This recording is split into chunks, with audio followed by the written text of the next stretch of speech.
বুঝতে পারবে যখন আল্লাহর পক্ষ থেকে কোনো গজব তোমাকে চেপে ধরবে, আল্লাহর পক্ষ থেকে কোনো লানত যখন তোমার কাছে পৌঁছাবে, তখনই তুমি আমাকে বেশি বেশি করে আমার নামটা ধরে জপবে, নামটা ধরে ডাকবে। বান্দা তোমার ডাকার মধ্যে যদি আমি মাওলার ভালো লাগে, আর আমি আল্লাহ তোমার জন্য আমার পক্ষ থেকে যে গজবটা হওয়ার কথা ছিল, আমি প্রভু তোমার প্রতি খুশি হওয়ার কারণে ওই গজবটা আমি আল্লাহ নিজ হাত দ্বারা ধ্বংস করে দেব।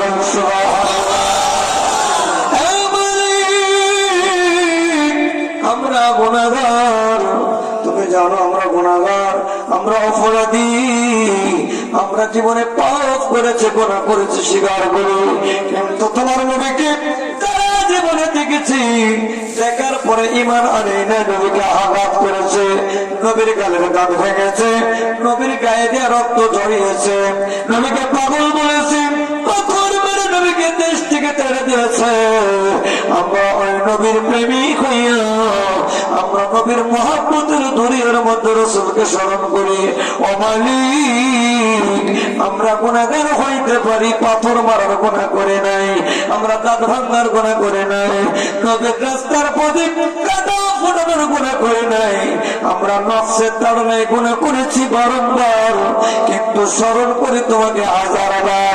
তুমি কি জানো না রে মালিক, তোমার জামানার বন্ধু যাকে জামানার শ্রেষ্ঠ মুজাদ্দিদ করে দুনিয়াতে পাঠিয়েছ, যে মুজাদ্দিদ আল-ফিসানি দুনিয়াতে নষ্ট দিন মুহাম্মদ প্রতিষ্ঠিত হয়ে গেল, ওই নিসবতে দাখিল হয়ে তোমার গুনাহগুলো তোমার নাকি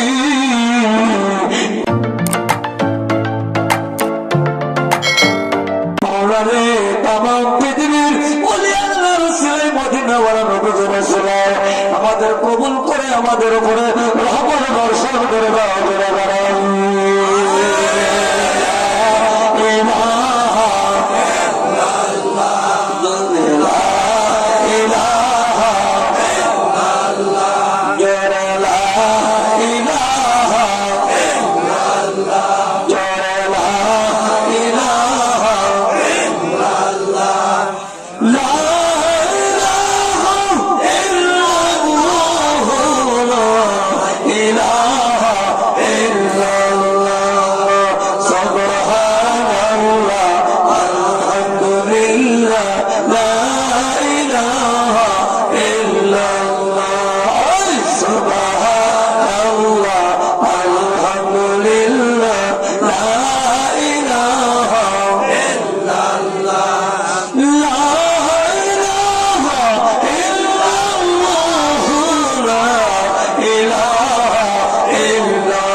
সাহায্যকারী হয় কে? জোরে কোন কে? ইব্রাহিম নবীকে আগুনে ফেলা হলো, নিজের বাপ বেটাকে আগুনে ফেলার জন্য আদরের সঙ্গে হাত মিলিয়ে রশি ধরে ধরে টানতেছে। ইব্রাহিম চোখের পানি রাখতে পারে না, মাওলাকে কয় মালিক, সন্তান যদি বিপদে পড়ে বাপ দৌড়িয়ে আসে, এমন বাপের পেটে জন্ম দিয়েছি গো মাওলা, আমি ইব্রাহিম নবীকেও আমার আগুনে ফেলার জন্য আমার আব্বা নিজে দড়ি ধরে ধরে টানতেছে, বেটাকে আগুনে পোড়ায় মারবে।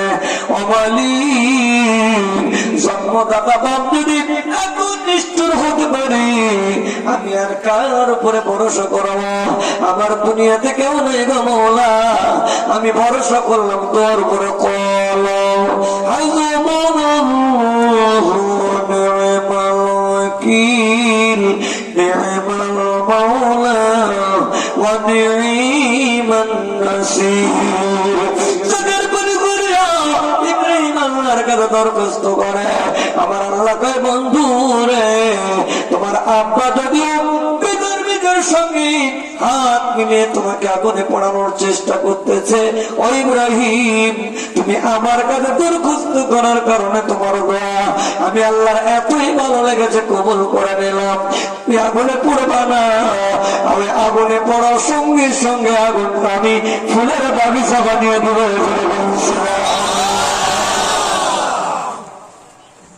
ইব্রাহিমকে আগুনে ফেলতে পড়ে নাই সাহায্যকারী হয়েছে কে আল্লাহ জোরে কোন কে নূহ নবীকে প্লাবন শুরু হলো হাজার হাজার মানুষ 950 বছর দিন দিকে তরিকা প্রচার করে মানুষ হেদায়েত করতে পারে নাই ক্লান্ত পরিশ্রান্ত হয়ে ডাক দেখায় মাওলা 950 বছর হায়াত পাওয়ার পরেও তোমার দিন প্রতিষ্ঠা করতে পারলাম না আমার কথা কেউ মানল না তো আল্লাহ তোমার হাতে বিচার সমর্থ করে দিলাম তুমি বিচারের মালিক এদের শাসন করো আমার কথা এরা শুনবে না মহাপ্লাবন দিলেন সমস্ত মানুষদেরকে মেরে ফেললেন নূহ নবীর বেটা যখন এই কিস্তির উপরে উঠলো নূহ নবীর বেটা কিস্তি তোটার পরে জিবরাইল আমিন এসে কয় আল্লাহর রাসূল পয়গম্বর তোমার বেটা তো এই কিস্তিতে উঠেছে তোমার বেটা তো তোমার কালেমা পড়ে নাই তুমি নবী তোমার সন্তান কেন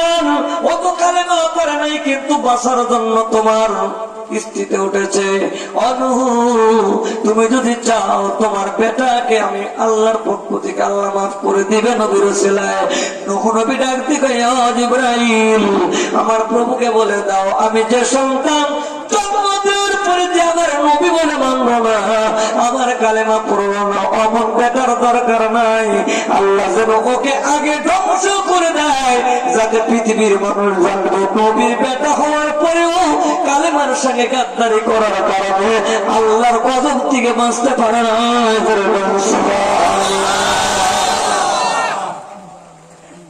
আমি হুজুরের গোলাম আমি সাজাদপুরের জাকের আমি ইসলামপুর টাঙ্গাইলের রায়পুর মুজাদ্দেদ বাবার জাকের আমার ভিতরে যদি গাদ্দারের অহংকার যদি মুনাফিকি সাপ পড়ে যায় বাবারও সেলাইতে বাঁচার কোন রাস্তা নাই কারণ আপনাকে তরিকায় কায়েম থাকতে হবে আর তরিকার আইন গুলা পুঙ্খানুপুঙ্খানু ভাবে নিজের জীবনের সঙ্গে বাস্তবায়ন করতে হবে যখন নীল নদী পাহাড়ি দেওয়া শুরু করলেন মানুষগুলা তারা করলো মুসা নবী ডাক দিয়ে কয় আল্লাহ সামনে এত বড় নদী কুল কিনারা বিহীন নদী তো পার হওয়া যাবে না আমি যদি ডুবে মরি তোমার কলঙ্ক কিন্তু হয়ে যাবে আমার সকল সঙ্গী যারা তারা কিন্তু আমার গোলাম তোমার কালেমা পড়ে মুসলমান হয়েছে আল্লাহ ডাক দিয়ে কয় তিলকা বিয়ামিনিকা ইয়া মুসা মুসা তোমার হাতে এটা কি মুসা কয় কলা হিয়া আশা আমার হাতে একটা আশা আশা মানে লাঠি আমার হাতে একটা লাঠি মুসা রে এই লাঠি দ্বারা তুমি কি করো এই লাঠি দ্বারা আমি গাছের পাতা পাড়ি আমি বকরিকে খাওয়াই আমি যখন ফেরাউন যখন জাদু বান্টনা দিয়ে বড় বড় অজাগার সাপ মারার জন্য আমার পাঠায় লাঠি জমিনে ছাইরা দিলে বড় অজাগার সাপ হয়ে ফেরাউনের সব সাপ গিলা খায় ডাক ডাকায় মুসা রে পুত্র দিনে ধরে দিয়েছি ওইটা নীল নদীর উপরে পাড়ি মারো পাড়ি মারবা তুমি আর রাস্তা বানানোর দায়িত্ব আমি আল্লাহর উপরে আর মজদুর জন্য লাইলি ভিতর থেকে গরম দুধ গিলাসে করে পাঠায় ওই দুধ যখন পান করে আমার মনে হয় যেন আল্লাহর জান্নাতি শরাব আমার লাইলি আমার জন্য পাঠিয়েছে যেমন প্রেমিক তেমন প্রেমিকা ও মজনুর পাগল মজনু লাইলার পাগল সারা জীবন যদি লাইলা লাইলা করতো লাইলা যদি মজনু মজনু না করতো প্রেম চিনত না প্রেমের ভাব এটা আসতো এখন যুবকেরা চিন্তা করলো আরে গাছের নিচে দাঁড়িয়ে লাইলা জিকির করলে যদি গরম দুধ পাওয়া যায় আমরাও লাইলা জিকির শুরু করবো পাঁচি যুবক গুলা গাছের মোড়ে মোড়ে বৈশা গেছে এখন তিনি লাইলার হাতে লাইলা মজনুর জন্য গরম দুধ করে দেয়। ও আয়সা বড় পেরেশানে পড়ে গেল, কি রে এত মজনু আইলো কই, তোর খালি লাইলা লাইলা করতেছে। এখন ওই দুধ যে তারে সামনে পায় তারে দেয়, তারে দেয়, তারে দেয়। দেওয়ার পরে প্রকৃত যিনি প্রকৃত মজনু লাইলার পাগল, ওর পর্যন্ত যায় নাই। ও গাছের করে যায়, কয় সব দুধ শেষ হয়ে গেছে। ওই এইটা তো আমার বাজেটের দুধ, তুই কি করলি? কই এই দেশে যে এত মজনুরা বাদ হয়েছে আমি তো জানি না। আমি জানি না, তবে আমি লাইলার কাছে যাবো, দেখি তিনি কি ফয়সালা দেয়। লাইলার কাছে যায়, কয় লাইলা সর্বনাশ হয়ে গেছে। এতদিন দেখতাম তোমরার পাগলই শুধু তোমার নামের জিকির করে, কি প্রেম বিলিয়েছ গাছের গোড়ায় গোড়ায় খালি মজনু আর মজনু। লাইলা কয় এরা প্রকৃত লাইলির প্রেমিক না, এরা দুধ খাওয়ায়নি মজনু। কি কয় এরা দুধ খাই গো মজনু। ঠিক আছে, তুই আজকে একটা ছুরি নিবি আর একটা গিলাস নিবি আর এক বালতি দুধ নিবি, যে আমার নামের জিকির করে তার যাই বলবি লাইলি বড় অসুস্থ আছে, তার ব্লাডের দরকার। এই যে ছুরি আর এই যে গিলাস, তোমার শরীর থেকে এক গিলাস করে রক্ত বার করে দিতে হবে, নাইলে কিন্তু লাইলাকে বাঁচানো যাবে না। যে ছুরি আর গিলাস থেকে দৌড় দিবে মনে করবা সে প্রকৃত প্রেমিক না। আর যে বলার সঙ্গে সঙ্গে পালতি ভরে আমার কাছে পাঠাবে, এটি হলো আমার প্রকৃত প্রেমিকের বংশ।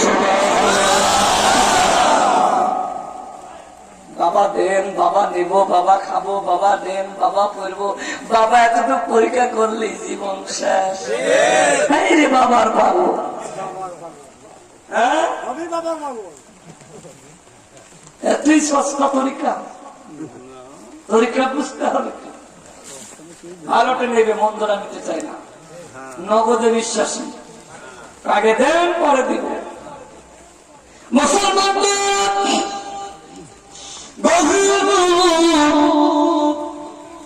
লাইনে এক বালতি দুধ আর একটা ছুরি আর একটা গ্লাস। এখন যায় দেখে পাগড়ি টাগড়ি পাইতে শুধু লাইলা জিকে চলতেছে গাছের গোড়ে বসে বসে। প্রথম ডাল হিট করছে, এ লাইলার পাগল মজনু শোনো, এই দেখো বালতির মধ্যে দুধ আর এই হলো গিলাস আর এটা হলো ছুরি, ওইগুলাতে কি হবে? ওই আজকে দুধ পরে দিব, তোমার লাইলা বড় অসুস্থ হয়ে গেছে, তোর ব্লাডের দরকার, রক্তক্ষরণ হয়েছে, আর বাঁচানো যাবে না। কিন্তু উনি বলেছেন আমার লাইলারে মজনুরে বলো, সেই জন্য ছুরি দিয়ে শরীরের থেকে একটু রক্ত গ্লাস ভর্তি করে দেয়, ওই রক্তটা আমি শরীরে দিয়ে বাঁচতে পারবো। এবার ওইটা যাই না মজবুত লাইলারে বলো, আমি ওই দুধ খাইকো মজনু, রক্ত দেয়া মজনু না। আমি তোদের নামে ভান ধরেছি, রক্ত দিতাম না, রক্তের বড় দাম। এরকম করতে করতে সব মজনু হারাই গেছে। সামনে দেখে যিনি প্রকৃত ভালোবাসার প্রেমিক, পাগলের মতো চোখ বন্ধ করে লাইলা লাইলা জিকির করতেছে। দৌড়াইয়া যায় যখন বালতি গ্লাস ছুরি নিয়ে দাঁড়াইছে, কিরে দাসী কি খবর আনছো? আজকের দুধ সব তোমার। আমি আসা পর্যন্ত দুধ আনতে পারলেন আর এক বালতি দুধ, এত দুধ আমার লাইলা আমার জন্য দিচ্ছে। যাদের সাথে যত শয়তান ছিল সব শয়তানের রাস্তা পরিষ্কার করে তোমার পর্যন্ত আনছি। কারণটা কি? আমি কৌশল অবলম্বন করেছিলাম, আপনার মজনাইনি কৌশল অবলম্বন করেছিল। ব্লাড নেবে, শরীরের রক্ত নেবে, আর ছুরি আর গ্লাস দিয়েছে, যে রক্ত দিবে সেই দুধ পাবে। তাই সব 2 নাম্বার মজনু হারাই চলে গেছে। এখন তো আমি 1 নাম্বার মজনুর কাছে দাঁড়ায় গেছি। বলো মজনু তুমি কি দিবা? চট করে মজনু ডাক দিয়ে কয়, আমি লাইলার প্রেমিক হইয়াম, লাইলার প্রেমে পড়ে জীবনটা স্বর্গ করে দিয়েছি।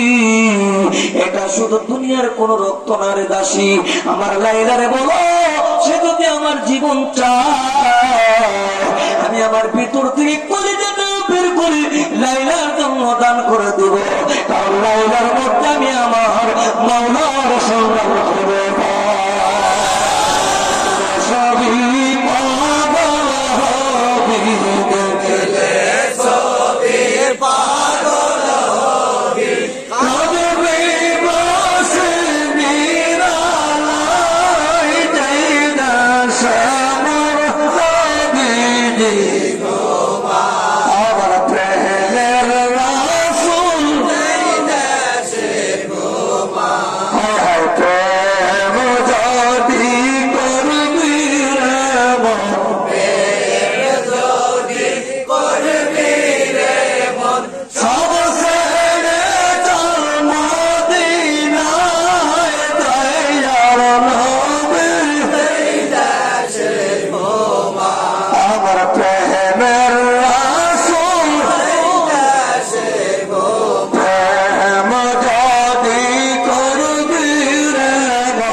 হবে কি? একজন সাজাদপুরি বড় কষ্ট করে আফসোস করে বলেছিল, হাজার লক্ষ লক্ষ জাকের দেখি আমার বড়ই তালা ভরে দেয়। হুজবাকে কল্যাণপুর কয়, আমি যদি আইন বাতাই আমার কাছে একজন আসবে। তরিকার শিক্ষা দিতে গেলে কি করবে? ভুল বুঝবে, মন্তব্য করবে। ভাইয়ের আমার, এত মন্তব্য করবা আর দূরে যাবাতে তরিকা দিচ্ছে। নেওয়ার আগে ভাবো নাই যে মরার আগে মরা লাগবে, আর পাইছি যে কদি থেকে ভাববো না। হুজুর খাওয়াই রাখতে পারে, না খাওয়াই রাখতে পারে, নিয়ামত দিয়ে রাখতে পারে, অভাব দিয়ে রাখতে পারে, ওটা তার ব্যাপার। তুমি যে বায়াত বিক্রি হয়েছো, যে মাল যখন কিনবো, মাল আমি মালিক কি করবো আমার ব্যাপার, তোমার দেখার তো কিছু।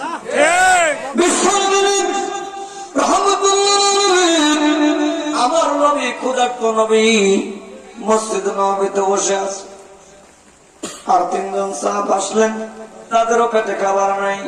দেখো নবী গো, আমরা তিনজন, আপনি সহ চারজন ক্ষুধার্ত, কারোর পেটে আহার নাই।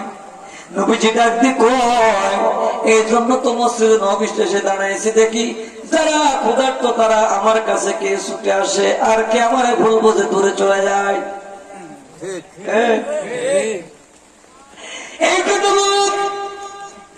ওর মধ্যে হুজুর আপনার সাহাবী, তার বাড়ি কিন্তু জবের রুটি আছে, ওর বাড়ি গেলে আমরা খাইতে পারবো। হুজুর বললেন, তাই নাকি? চলো আমরা তিনজন আমার সাহাবীর বাড়িতে যাই। আল্লাহ রসুলের সাহাবীর বাড়ির দরজায় যায় দাঁড়াইলেন। বাড়ির দরজার সামনে দাঁড়াইয়া হঠাৎ করে বলছেন, সাহাবী কে এসছে জাননি? তুই জাহানের কান্দার নূর মুহাম্মদুর রাসূলুল্লাহ সাল্লাল্লাহু আলাইহি সাল্লাম আপনার বাড়ির দরজার সামনে দাঁড়িয়ে আছে। সামনে দাঁড়িয়ে চোখের পানিতে রেখে মদিনার নবী গো, আল্লাহর বন্ধু, আপনি আমার বাড়ির দরজার সামনে দাঁড়িয়ে আসছেন কেন? আপনি আমার দরজার সামনে দাঁড়ানোর সঙ্গে সঙ্গে আমি গরিব সাহাবী, আমার অন্ধকার ঘরটা আপনার নূরের তাজাল্লিতে নূরে নূরান্বিত হইয়া আমার পুরো ঘরটা আলোকিত হয়ে বসে।